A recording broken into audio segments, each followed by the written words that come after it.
Mount Pleasant. It means creating the new people that Craig Crewer called us 200 years ago. Bound together by the lifeline Copley painted in his famous Watson and the Shark. From the best of Africa, the best of Europe, and the best of the Americas. So please, fill in the blank, mark race with America. Keep going. Keep going. No, just keep it down. Just go. How do you do this?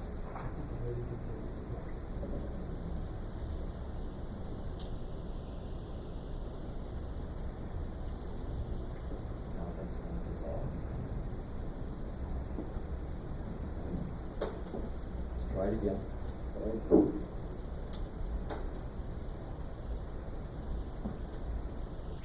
Like this. So fill in the blank for race with America.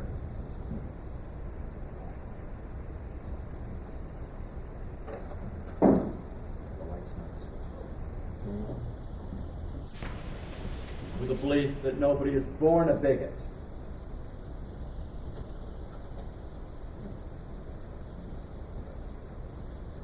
Believers in a God who made all of us of one blood. Just go ahead and let your hand off. And advocates of the belief that the other, the outsider, is who we are on the inside. If we do, we will not only unriddle the riddle of outside in, but be forever free of our nation's greatest sin.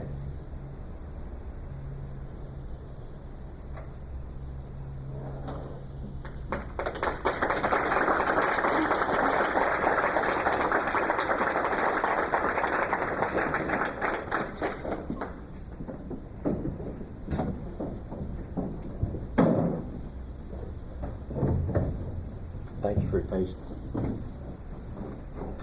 I mentioned to you to go back to that case of Clark versus City of Muscatine.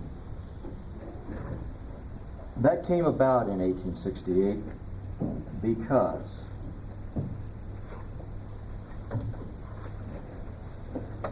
in 1839,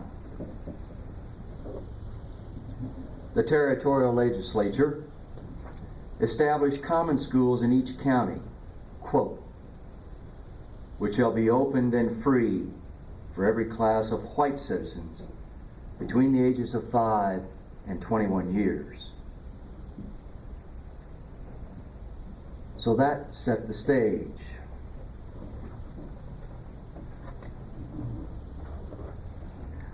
On September 10th, 1867, Alexander Clark's 12-year-old daughter Susan presented herself at Muscatine's white Grammar School No. 2 and was refused entry.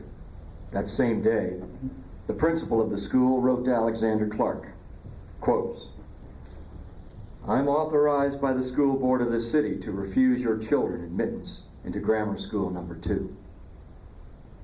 Clark, as a next friend of his daughter, filed a lawsuit in the Muscatine County District Court asking for a writ of mandamus to compel the school board to admit Susan into Grammar School No. 2. The district court ordered the writ, and the board of directors appealed, claiming that it had the right to maintain a separate school for black children.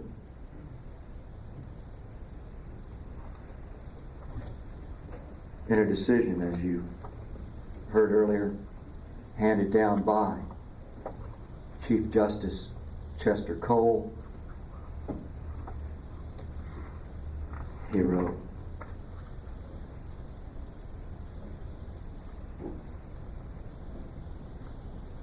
there it is.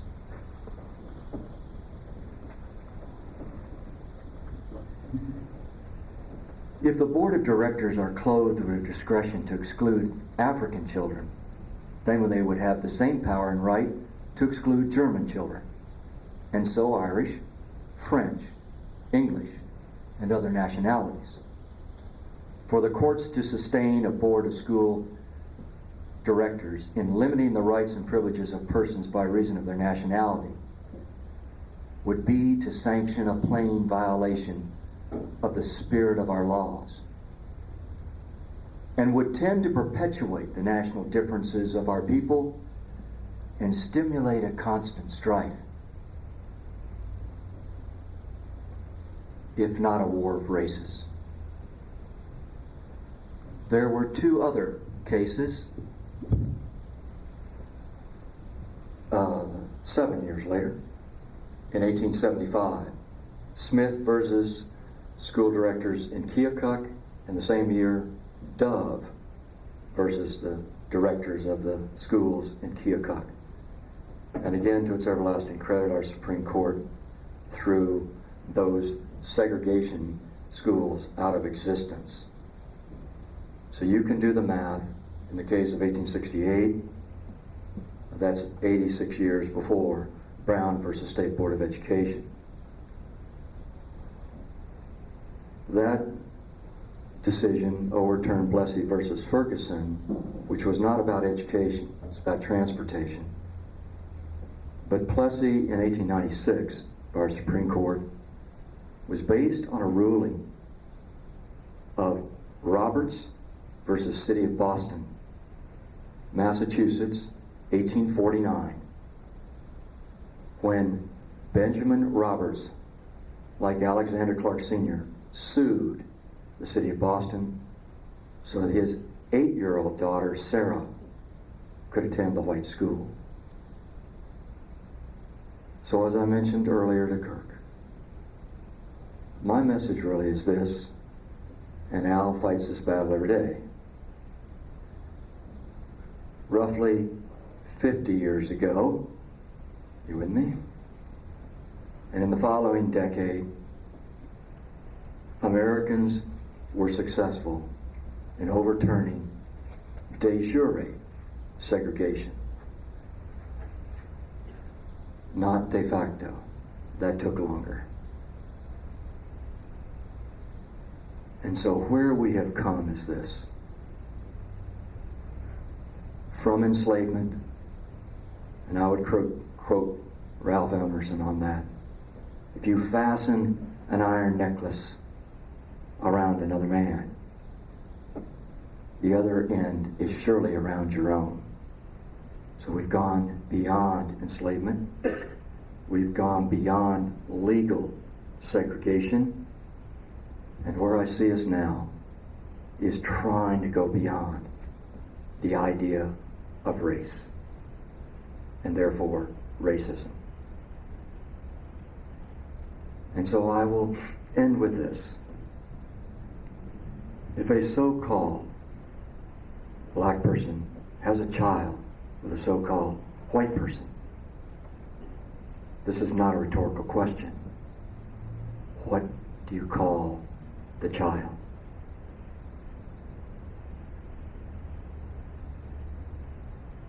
Everybody in this room just had an idea. Somebody speak up, please. Don't be like my classes. The best answer I've heard came from one of my students at DMAC, from Mr. Gibbs. He sat way in the back. By its name. So it's Annie, and it's Hammy. And we go from there. Folks, I want to thank all of you for coming out tonight and being here. Talk about being optimistic restores your faith when there have to be at least, is it 12,000 screaming folks pretty near here. And they're focused on a rivalry and all of that, and it has its place. I think you would grant me that what we are engaged with here, and Al, you need to come back up, is an exchange about how we get beyond this thing called race.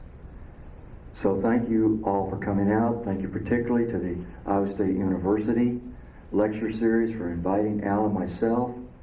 I want to thank all the contributors to Outside In, as I did before, both authors, editors, proofreaders. And there's a wonderful woman here who proofread all of this for us. It's on the Iowa State faculty staff, Shelley Ongard, and David Gradwell in your anthropology department did our chapter on Buxton. And for the hundreds of people like Dr. Meredith Saunders and Mrs. Catherine Williams, who also shared their photographs and their stories and their histories with us. So now it's time, your time. Let's fire away. No questions are limited here. This is wide open. Please stand up, tell us your name, and fire away.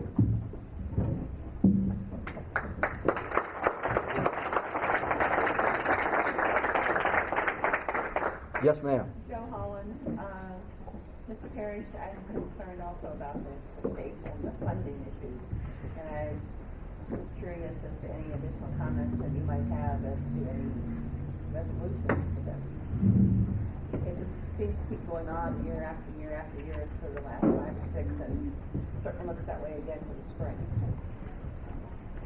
I told my wife I wanted her to run for the school board, so I'm trying to at least make an individual contribution. I think two things that I see in Iowa, and I was speaking with Dolan Gentry, who used to be on the school board in Des Moines several years ago. And I'm not just limited to Des Moines, because really it's a statewide issue, funding problem, but and not being critical of the Des Moines school board, because we have some good people on there, but I think some leadership is lacking, and there seems to be a breakdown somehow between the elected officials and the administration. But they are not going to solve the problem, because every time you look around, there's less funding available, and that's really the critical issue. I think that the school boards need some real leadership, and I don't know, you're looking 2 years down the road maybe until there's an election where you can create more leadership. But basically these resolutions, like you saw in your caucuses, is going to try to bring the point forward. I was speaking with a friend of mine the other day about this issue, and to be realistic, the legislature, I don't believe is going to look real friendly at increasing taxes. There's a rumor around that they're going to try to increase money by getting money on services, including lawyers, etc., that you may not be able to pass on to your client. That might be one solution, possibly, to get additional funding within the Iowa legislature that can be passed on to education. If we don't take steps and to increase our tax base and try to, these school systems that are outside of the inner cities, they're going to end up, as they always have been, getting the best funds. And clearly the Des Moines areas, the Waterloo areas, these are the school systems that are getting creamed. But, really the answer is real simple: increase the tax base. I know people don't like to hear that, but I mean, God, I don't know if we don't talk about improving our school system or keeping what we have now, we're going to be in serious trouble. May I answer that as well? I have a deep and abiding interest in this issue, and I'll take issue with my friend Al Parrish on this. As far as priority, the first priority is for everybody in this room to demand an open accounting. How much money of the 67% of our state budget goes into the classroom? I'm sorry to say that in my generation, I think we built the greatest bureaucracy the world has ever seen. And I can tell you that my own institution, 2002, 2003 budget, $1.25 million more went to administration and staff than went to full-time faculty. Please note, full-time. There was another $4 million that went to adjunct. And that's what's happened, at least to our higher education system. And so what I'm saying to you tonight, folks, demand of your school board, show me the list of the people in the classroom, add up the salaries. It's all public record. Show me the list of people who are administration or staff. Start there. Secondly, don't get me started.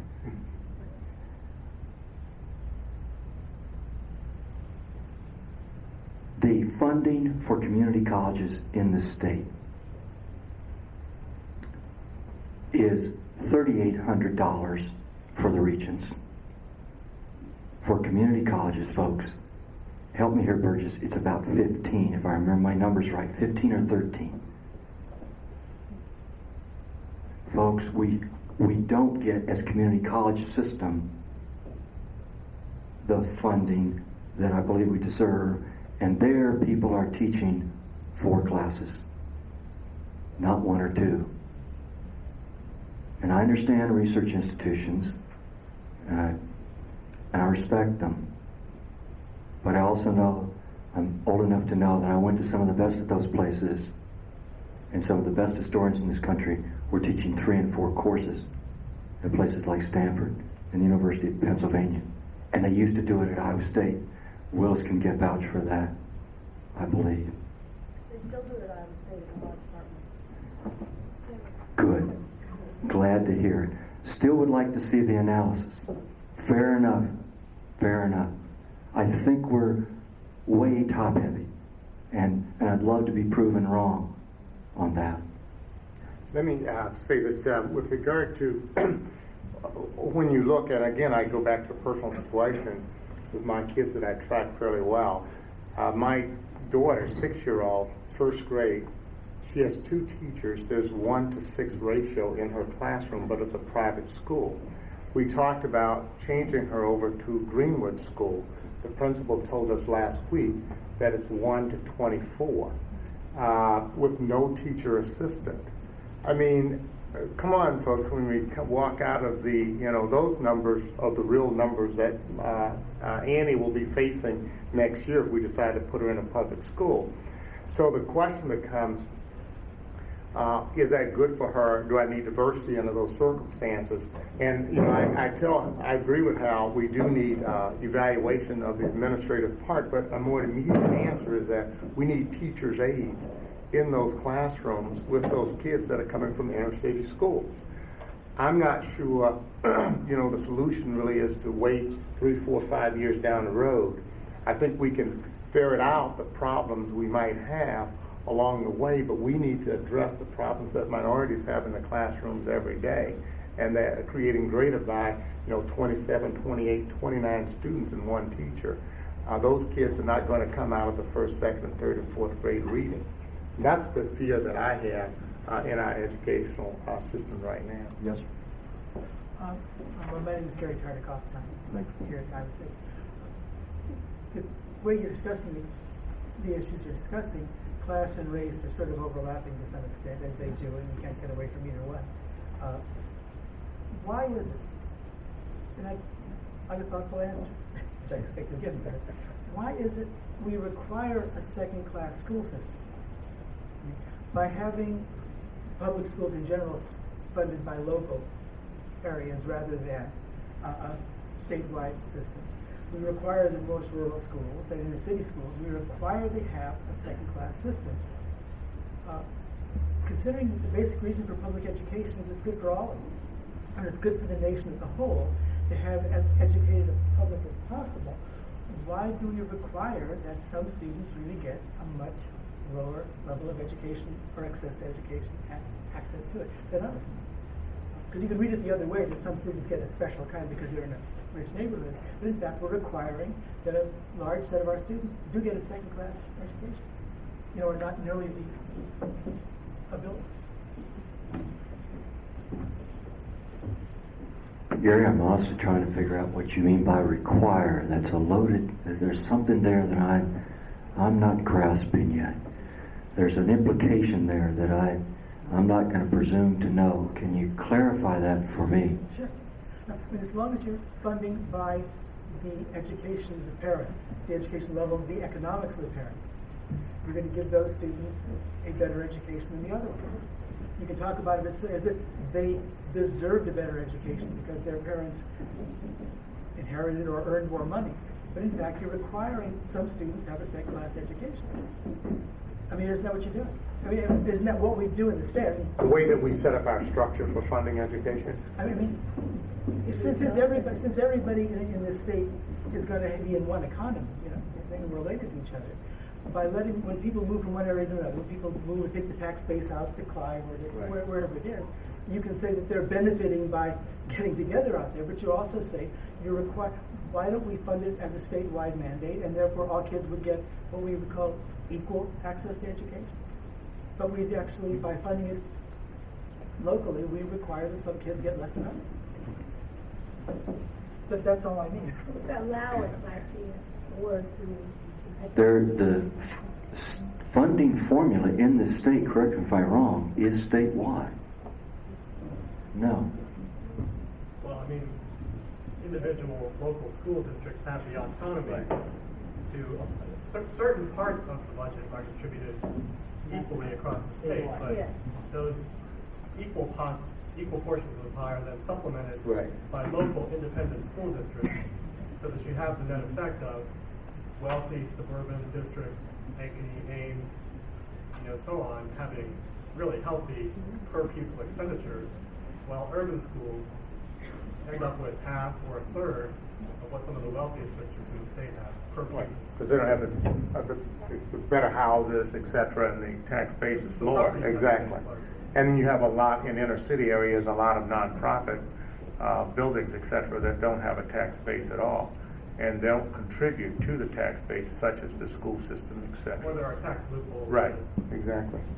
And that's Then if true. I- And then, so you got West Des Moines District with Valley High, and you have Des Moines sort of with the issues they have, such as North, where they don't. And not only that, but the other thing, the parents have obviously more money, and they can fund a trip on an invitation that the inner city kids can't do.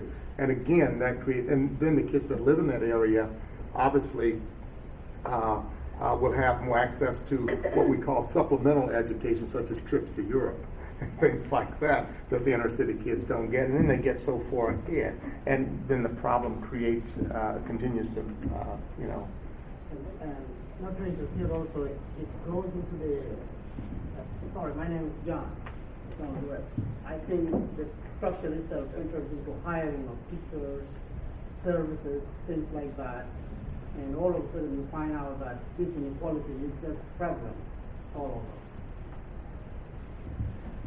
So given that comment that John just made, we could have, my understanding, Gary, we could have the statewide equitable funding formula, and there would still be people, and I'm not going to apply to East High in Des Moines or East Waterloo or you name it, that you think is that, quotes, inner city school, where the expectations people think are not as high.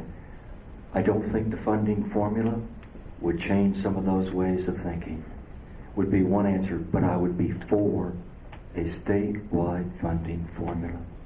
look at this So I understand example what you're here. saying. Here's an article from the, I think the Iowa City Press Citizen, December 29, 2003.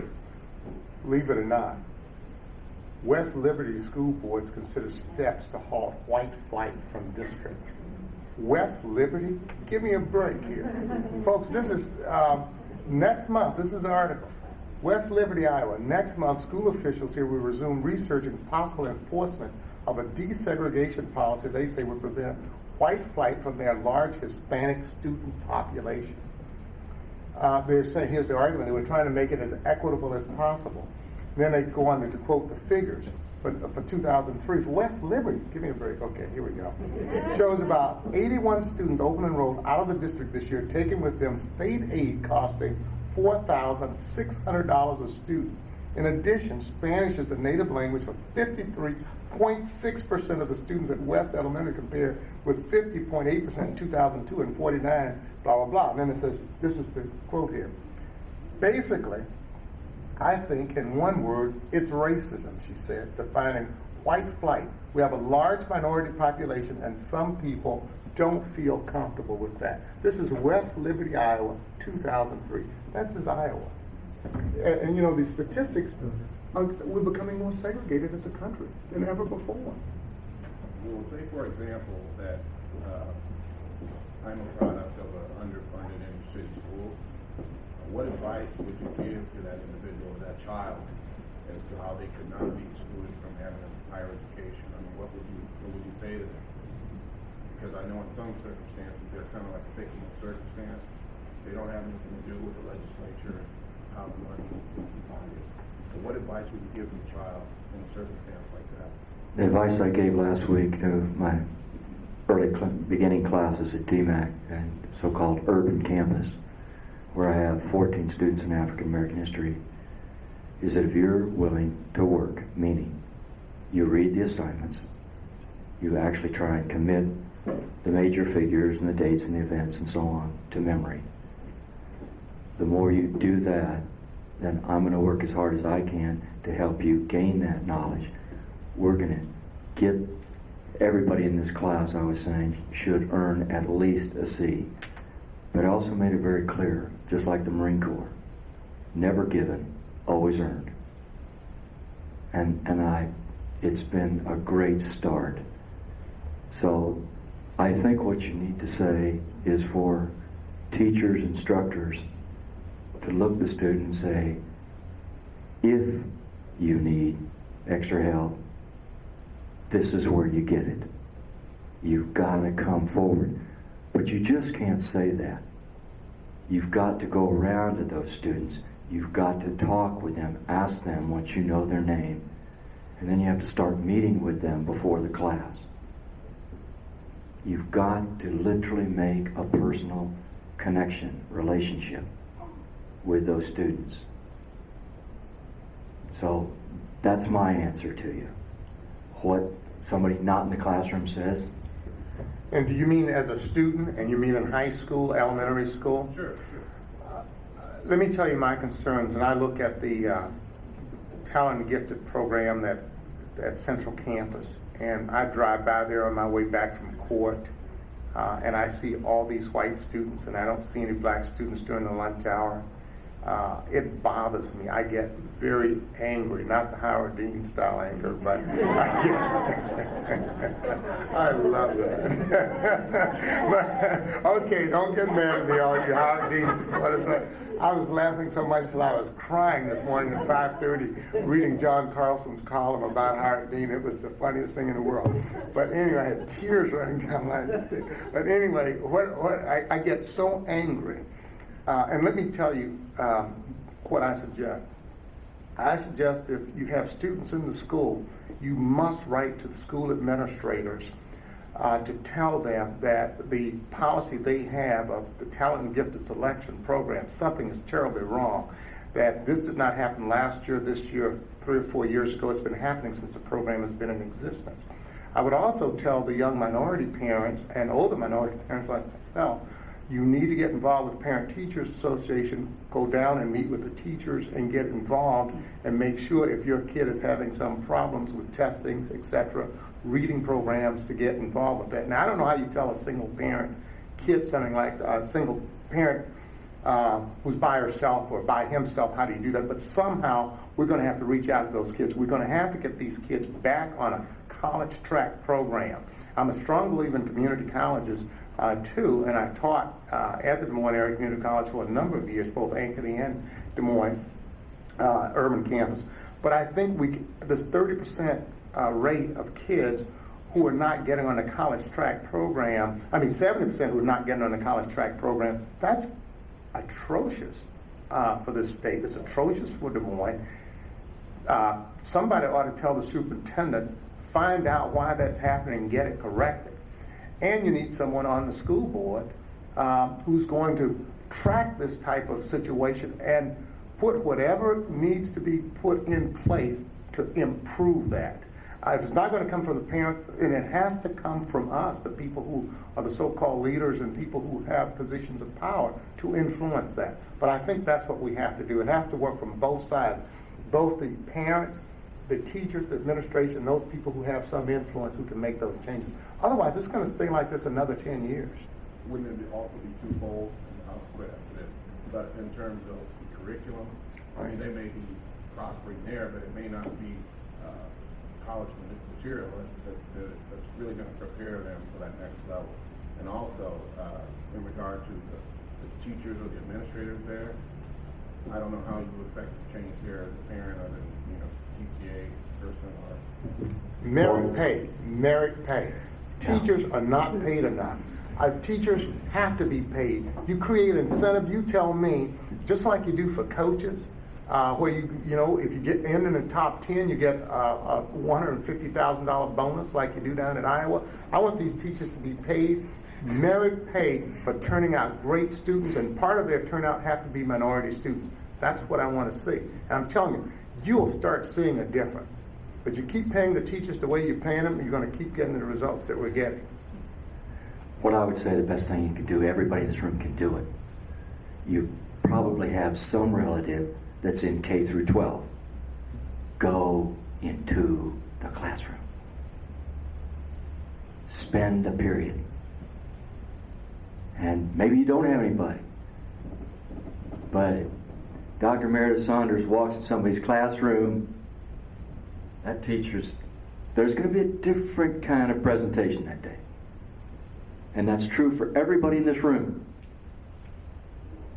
Take an hour out. When you have an hour, I don't know how you do it, go into that classroom in the school that you're concerned about. You can do that. I guarantee you, if Al walks into any classroom in the Des Moines Public School System, there's going to be a lot of ripples. Okay. So we can do that. And you don't need Al Parrish to do that. That's for sure. This young lady wants in over in the far corner. Go ahead. I have several. My name is Connie Gregory. I'm from here at Iowa State, and I have several questions or several. Keep them short. We're trying to keep our answers short. Go. I guess I'd like to hear you comment on the some of the other socio factors that affect education, such as parent involvement and maybe even the effects of third and fourth generation welfare kids. And parents, how that affects what we're seeing in terms of the progress of minority students in education in Iowa. Well, with the new Welfare Reform Act, you won't see it in many third, fourth generation. They have a target. I tell you, I was shocked when I first heard about it. I had a few clients in my office. When you come in and you reach your limit, you're at your limit. You don't go anywhere else. It's shocking. It's frightening. So you end up, trying to raise 3 or 4 kids on one of these call-in jobs nowadays. So I think the cycle, and I don't know what's happening out there. I can't imagine what's happening out there, but you're not going to have that third or fourth generation kicking in under the Welfare Reform Act. Now, what you do with these kids, coupled with that, obviously you got the drug problem, you got the problem with innocent violence, and you have the so-called family that's not structured the way we traditionally expect families to be structured. But again, I would say my approach, I go back to the question, the way I answered the other gentleman, I think I'm a strong believer in incentive. I'm a strong believer in creating within the structures the same thing that make business people successful. Not saying that totally that's the way to do it, but I think incentive within our educational system for our teachers, our principals, the numbers we turn out that is so successful in other areas has not really been tried to the extent that it could be tried within our educational system for some reason. I don't know why. But also, the couple with what Hal said, the mentoring program, I think would help a lot. Obviously, I grew up in the South where all my teachers were black. And, when I walked into a classroom, my English teacher, my physics teacher, my history teacher, to me, I have a great sense of it gave me a great sense of purpose, a great sense of what I can look to. And these kids in Iowa, most of their teachers are white. And they don't have that strong mentoring system that goes in with it. And that's why I said earlier when I started the comments about my kids, I want them to be in an environment where there is diversity, where they don't think, every doctor, every teacher, every nurse has to be white. Having that black mentor really helped me, I believe, and I think it would help a lot of the other kids within the system too. I have 3 answers for you. I'll be right to you, Ron. 1,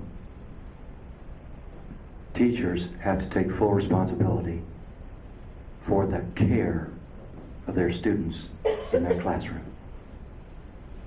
I cannot be given an excuse. This young man or woman only has one parent, doesn't have any parents, everybody else is in jail, they've been in and out of jail. et cetera, et cetera. I don't care what it is. They're there. Somebody has paid money. They're in my classrooms. That's my responsibility to do everything I can to support what I conclude is a genuine desire to improve themselves. So, teacher, just take full responsibility and go from there would be the first part of that. Okay? Second part of that is the responsibility of the student. I mentioned Miss Ora Case before. Miss Ora Case taught me one thing, if nothing else.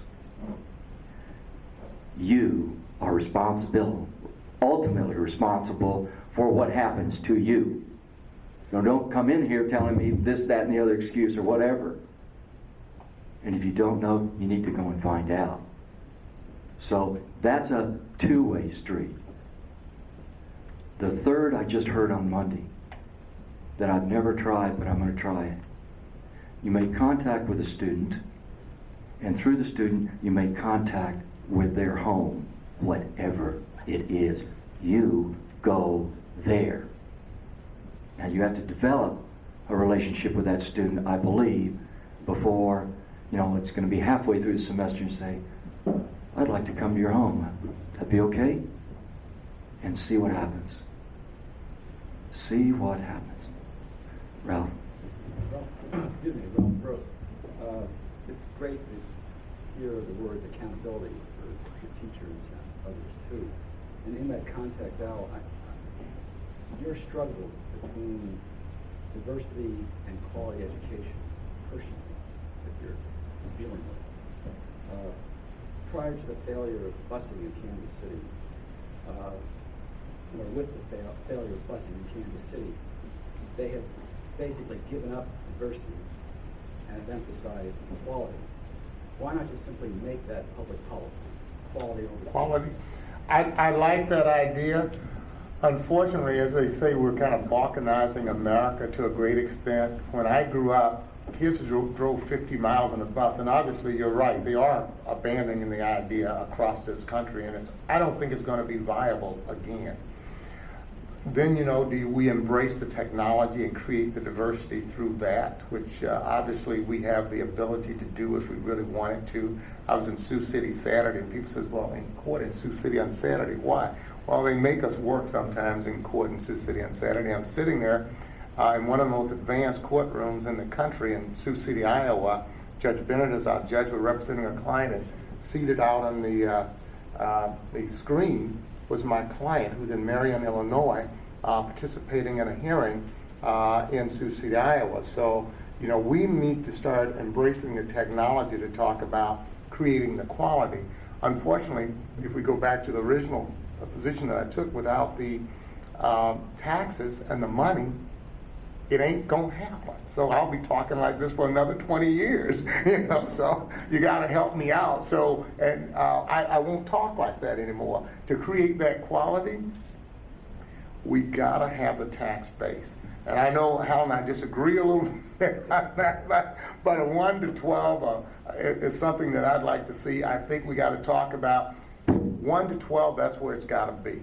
If we want, I don't know how else you can talk about it, because that's what they're getting in the private schools. My kids go there. I know what they're getting. I know I'm sitting there every day with my kid, my 6-year-old, with 2 teachers. And one day she's going to be competing against kids who have 1 in 31, 1 in 40 in some schools. How are those kids going to compete?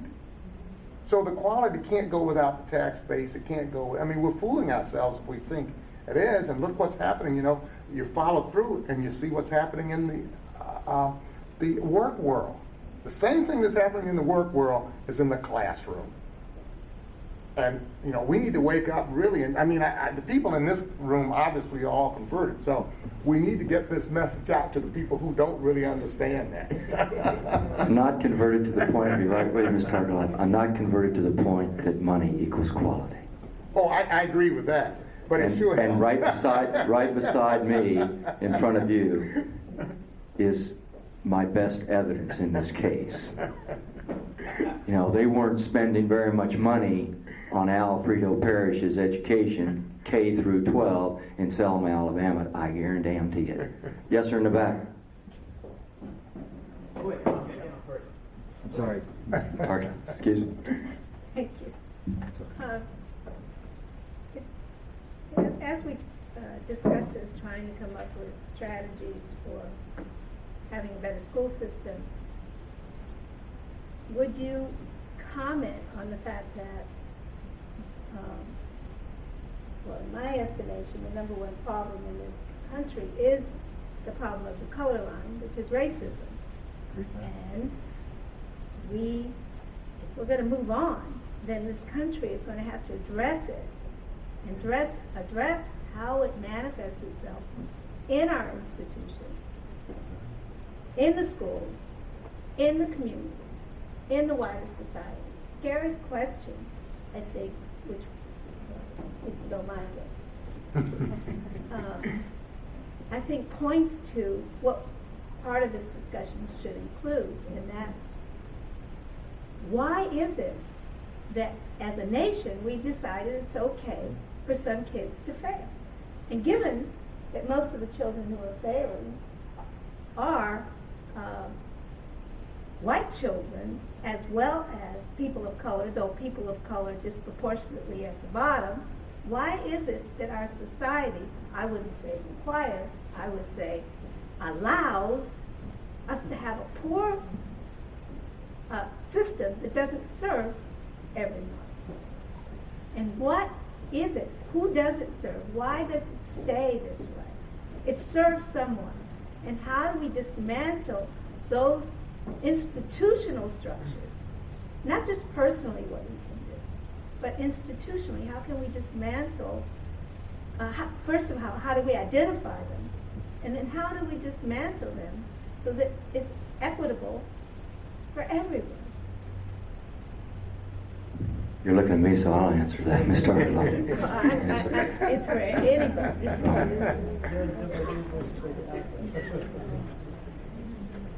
Fundamental problems are, I wouldn't disagree, race and racism. You got to believe that race is a valid concept before racism can exist. 2, individualism. So that would go back to your husband's concept, to me, about class. So the way most Americans have been brought up, regardless of complexion, I get mine, devil take the hindmost. So that justifies for many people why they got theirs, why can't these other folks get theirs?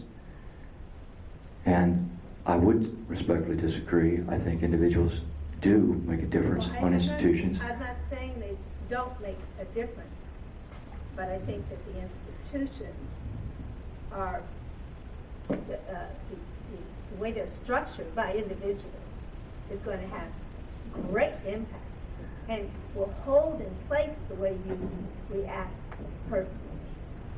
So what, in my opinion, the last comment, we need another movement, a movement, and that's where people like us, everyday people, come out on a Wednesday night, 7 o'clock, to hear some people discuss issues of racism, education, etc. that in our culture, bottom line for me is like the button, the man. We are caught in a web of mutuality. Most people don't see that. Because one reason, historians have taught hierarchical history, hierarchical structure, and that's the way most Americans think.